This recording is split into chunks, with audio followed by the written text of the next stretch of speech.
Now the test will begin. You should answer the questions as you listen, because you will not hear the recording a second time. Listen carefully and answer questions 1 to 4. Hi. I'd like some information about joining the International Arts Society. That's no problem. What exactly can I help you with? First of all, I'd like to know about the membership fee. Well, there are 2 types of membership. Can you tell me what they are? First, there is lifetime membership, which means that you can have access to all the facilities at the Society itself and all exhibitions. Plus, you can have discounts to various events at affiliated arts organisations here and abroad. And on top of that, you can use the lifetime members' room. How much is that type of membership? Well, the lifetime membership fee is £1,537. OK. It's rather a lot to pay in one go. What about the other membership? The ordinary membership, that's £193 per year. That sounds a bit more reasonable. What does that entitle you to? You can visit the Society, including the exhibitions, the library, and follow the arts programmes on weekdays during the opening times from 10 a.m. to 9 p.m. and at the weekend between 10 a.m. and 5 p.m. On Saturday, if there's a special event like a lecture or restricted showing of an exhibition, then it opens until 9 p.m. So, what is the difference between this and the lifetime membership? In the long run, you save money as you're making a one-off payment, and you have exclusive use of the lifetime members' room. OK. What arts programmes do you run? Well, the Society has a very extensive programme to cater for all tastes. There's a series of exhibition rooms for the permanent collection of paintings, watercolours and sculpture. And then there's a new exhibition area which opened at the beginning of the year. And we run a series of courses and lectures to go with the exhibitions. Can I ask about the lectures? What is scheduled for this year? The latest list is in this leaflet. Oh, yes. That looks very good. Are all the exhibitions, etc., free if I join? Yes, everything is free. That's fair enough. I think in that case I'll join. Before you hear the rest of the conversation, you have some time to look at questions 5 to 10.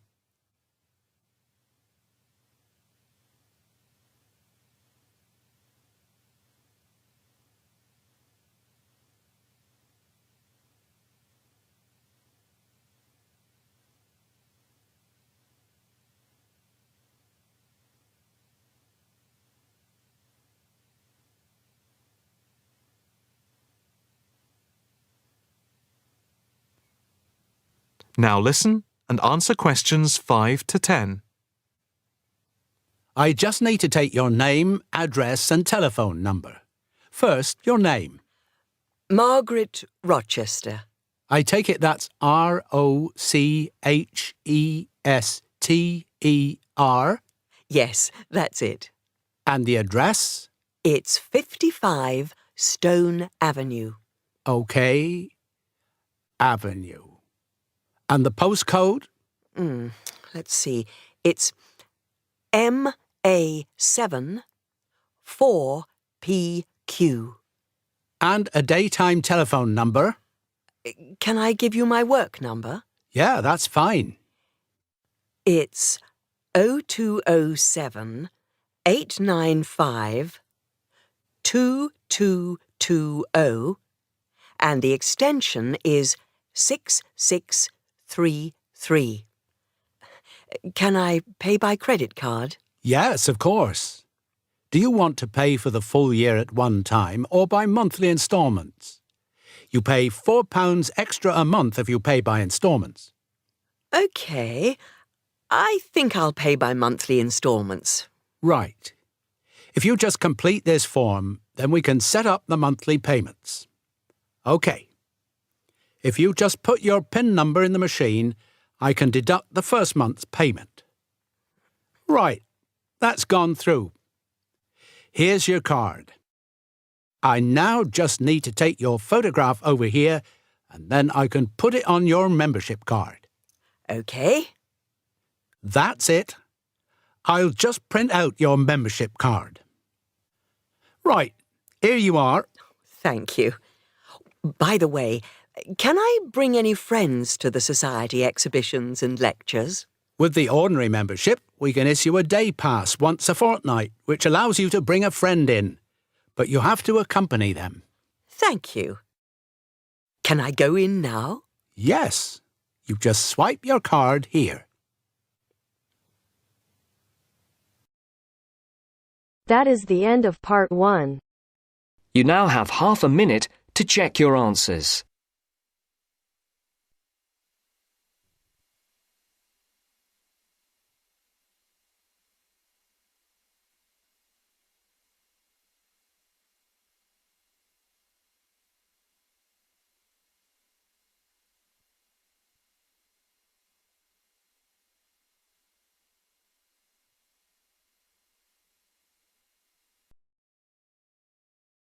Now turns to part 2.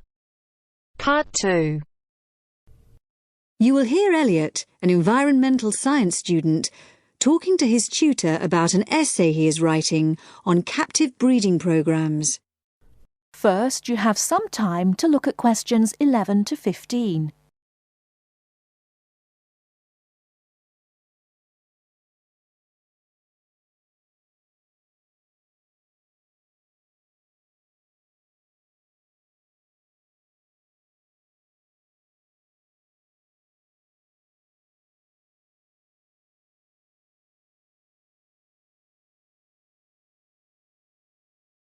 Now, listen carefully and answer questions 11 to 15. Dr. Ran? Oh, come in, Elliot. Thanks for sending me the draft of your extended essay. Now, you're writing about captive breeding of endangered species, aren't you? Yes. OK. Well, this isn't a bad first draft, but there are some issues I think we need to discuss. Yes. I wasn't sure if I'd done enough research before I started writing. I'd say you've got plenty here. Too much in places. You've got this very long introduction on factors threatening the survival of species now and in the future, for instance. It's interesting, but it doesn't address the main issue of this essay. Oh, I thought I needed to give supporting evidence for my ideas. Yes, but only for key ideas. You can't cover everything. You've got to focus on the area you've chosen, which is the breeding of endangered species in captivity. Now, you have lots of relevant material about that, but I think you need to look at the planning of your central section again. At present, it's all rather a jumble. Oh, you mean I need to write it all out again? Well, it's just a matter of moving the things round a bit. Your introduction needs a rethink, as I said. Why don't you just begin by saying what captive breeding is? Give a definition. That's right. Then you should make it clear which are positive points and which are negative ones. For example, you start with the fact that breeding endangered species in captivity may be the only way we have of preserving some from extinction in the years to come, which is clearly an advantage. Now, what other advantages did you mention? Well, the whole thing about zoos, that since they're the obvious places for captive breeding to take place, this could justify their role in the future. They're not just a place for people to go and stare at animals for fun. And then there's the point that captive breeding eventually allows the animals to be reintroduced to the wild again. In theory, at least. Right. So, put those points together. Then the disadvantages. Well, the point that these programs are very expensive, obviously. Then thinking about the animals themselves, the psychological effects of captivity. Yes. And you also had a good section on the problem of disease for animals in captivity. But maybe you could have mentioned the poor success rate when they are eventually reintroduced into the wild. Right.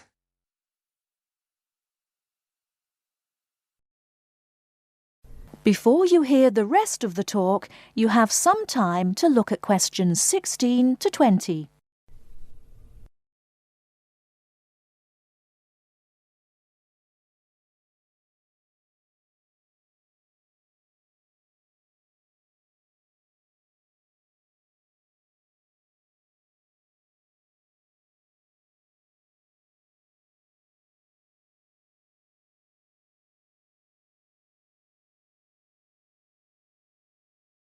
Now listen and answer questions 16 to 20.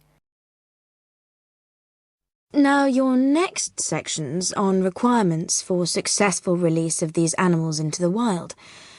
I think you need some evaluation here. Which of these requirements are more important and which are less important, according to the available data? I had some information about that, but I wasn't sure if I needed to put it in. Yes, definitely. My first point, for example, that's to do with the fact that animals bred in captivity have to be taught how to survive before they're released. All the data shows that's absolutely essential. Unfortunately, if they're just released without training, they won't know how to hunt and how to avoid predators and so on. Some articles suggest that it's necessary, actually, to provide food and shelter for the animals after they've been released, at least for the first few months. But the research suggests that this is less crucial to the successful reintegration of the animals. Right. You also mentioned the idea of providing employment for local people in the areas where the animals were being re-released, and education, so that they'll see the return of the animals into their habitats as a positive thing. Yes, that sounds important to me, but I couldn't actually find any statistics or information about it. And I'd have thought it was really important to screen the animals to be sure they were healthy before they were returned to the wild. But the figures show that actually it doesn't make much difference. That's surprising, yes. Did you get any data on the effects of acclimatization? Yes, it showed that if animals are kept on the site where they were to be released for a time in order to acclimatize, they have a far better survival rate than those released directly into the wild. OK. Well, you've got some good information there. Have you thought at all about your final section? Well, I think I'll be looking at the whole question of habitat protection and whether in fact captive breeding is the answer, or whether we can protect endangered species within their natural habitat. That sounds fine. So, I think if you go away and make those changes, that sounds quite promising. Thank you.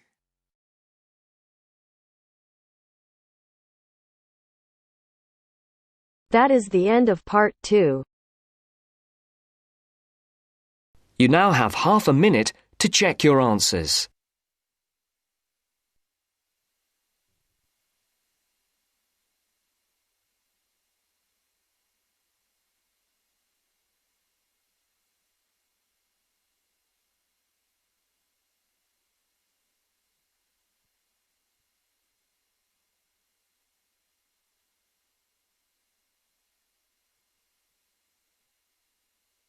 Now turns to part 3.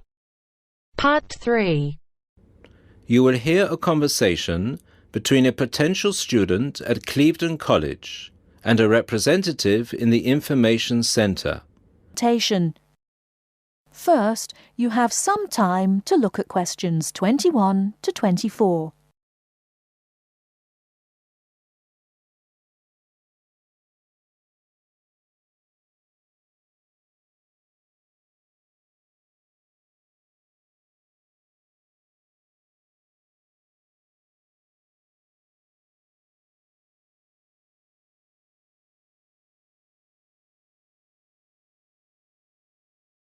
Now, listen carefully and answer questions 21 to 24. Good morning, Clevedon College. Can I help you? Yes, please. I'd like some information about evening courses this term. OK, which subjects are you interested in? 2 subjects, actually. Languages and computer skills. OK, what languages are you interested in? Actually, I'm not sure. I have to fulfill a language requirement for school, but I haven't really decided what language to study. How many language courses do you run each week? We have 2 every night, from Monday to Friday. I'm sorry, but would you mind going through the schedule for me? Which language on which days? Not at all. Monday to Wednesday are modern European languages, French, Spanish, German, Dutch and Polish. Thursday night we offer ancient languages, Latin and ancient Greek. And on Friday we finish off with the Asian languages of Hindi and Bengali. Monday to Wednesday, modern European. Thursday, ancient languages, and Friday, Asian. Can you spell Bengali, please? Yes, it's Bengali. Great. And how much do the courses cost? Each course costs £25 per person per term. But if you want to do 2 language courses, there's a 10% discount, but only if you book for 2 terms. So the 10% discount is if I take 2 courses for 2 terms. Is that right? Right. Before you hear the rest of the talk, you have some time to look at questions 25 to 30.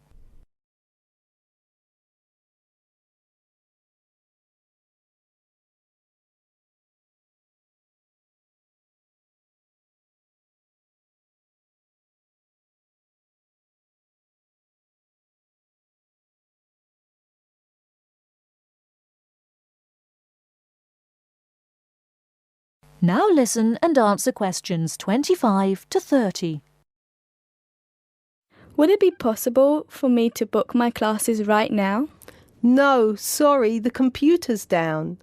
What I suggest you do is call extension 9694. Oh, no, sorry, 6994 after 6 p.m. and ask for Mrs. Johnson. I'm sorry, I didn't get that. Did you say 6994 after 6 p.m? Yes, 6994. Please ask for Mrs. Johnson. Thanks. OK. Can we now look at the computer skill courses? Yes, of course. Computer classes always start in the first week of the month. And the way it works is we offer 1 computer class for the entire month. So you might spend 1 month on databases, another month on Excel, and so on. Classes meet once a week on Tuesday afternoons. The next class starts February 1st. OK, so for the upcoming month, February? February is going to be databases. There are 24 places still free on that course, and it costs £40 per person. February, databases, 24 openings, £40. OK. Excel starts in March, and that's nearly full. Only 4 slots left. It's £45. OK, Excel. March. Only 4 slots left. Got it. April is Outlook. That is never as popular since it costs so much more, but you get a free CD. It is £60 for the month, and there are 19 places left. OK, April. Outlook, £60. Is that it? No. On the 3rd of June, we start a Word course. We have 16 vacancies for that at the moment. It's also expensive at £55. 3rd of June, Word, 16 vacancies, £55. Now, do I call the same number to book a place in one of these classes? No, you have to call Mary Jones, I think. Yes, Mary Jones. Extension 9623. Sorry, could you repeat that number? Yes, extension 9623. Please call her before 6 p.m. Okay, many thanks for all your help.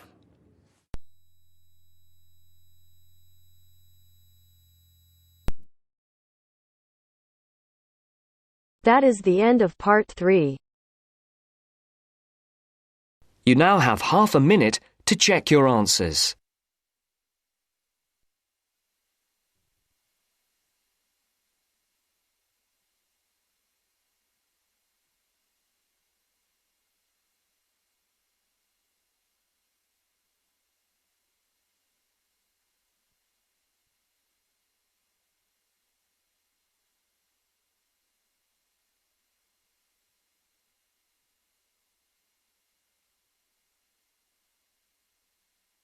Now turns to part 4. Part 4. You will hear part of a lecture about a place called Cuba Pedy. Listen carefully and answer questions 31 to 36.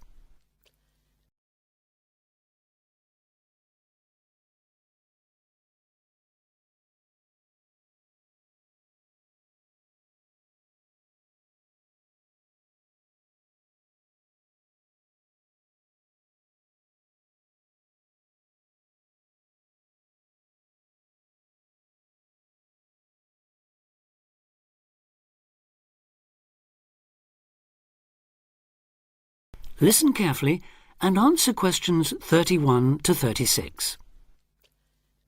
Good afternoon.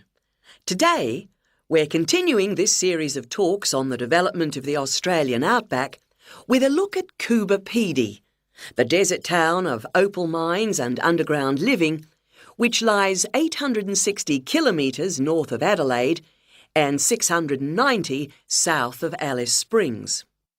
The inaccessibility, harsh climate and almost total lack of water made it a highly unlikely place for human habitation. But that all started to change in 1915 with the discovery there of opals, the precious stones which seem to change colour according to their surroundings. Settlements were established following the First World War, when soldiers returning from the trenches of France brought with them the techniques of living below ground in dugouts. The depression of the 1920s and 30s led to many prospectors leaving, but the town boomed again in the late 1940s when shallow new opal fields were discovered, and immigrants from Europe arrived in large numbers after the Second World War. It must be remembered, though, just how hostile conditions were.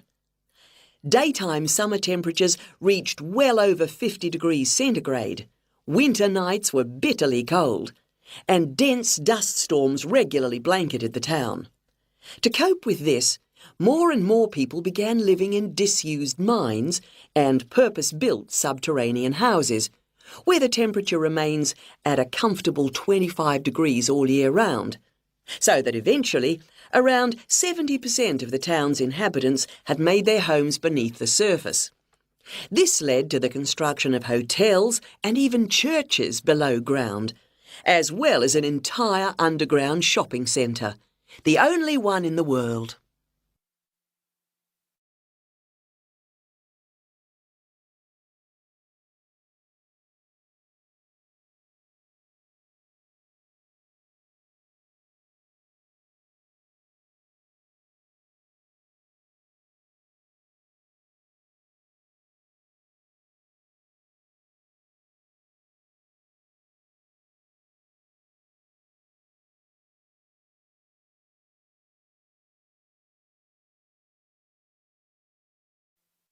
Now answer questions 37 to 40. Perhaps not surprisingly, this has now led to the emergence of a secondary industry, tourism. Increasing numbers of visitors come to see the tunnels and the caves with their ventilation shafts, the weird machines lying about in the town, and, just beyond it in the scorched red desert, the conical hills thrown up by the world's biggest opal mines. It's a logical stopping place for travellers too. The nearest town to Coober Pedy is Woomera, in the prohibited area once used for launching space rockets. But even that is an enormous distance away. Within the town itself, there are plenty of hotel rooms and a number of ethnic restaurants. Remember that Coober Pedy is one of the most multicultural places in Australia, with an estimated 45 nationalities represented, and its very own Opal Museum. A short distance from town, there's a section of the enormous barrier that runs thousands of kilometres across the country, the Dingo Fence, which is meant to keep these predatory wild dogs out of the sheep farming areas. Another attraction just outside town are the sets of various films made there, including Mad Max 3, as well as The Red Planet and Until the End of the World. Names that reflect the harshness of the terrain and temperatures there. The name Coober Pedy, incidentally, comes from an Aboriginal expression meaning white man's hole in the ground. Next, I'd like to go on to talk about Broken Hill, another mining town, but one that...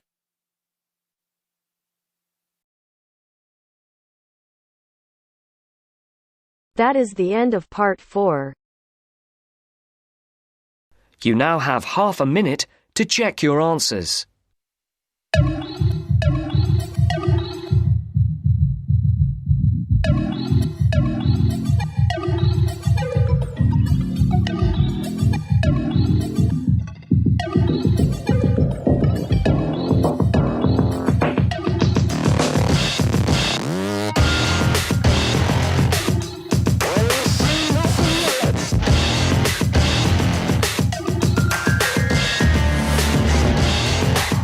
That is the end of the test.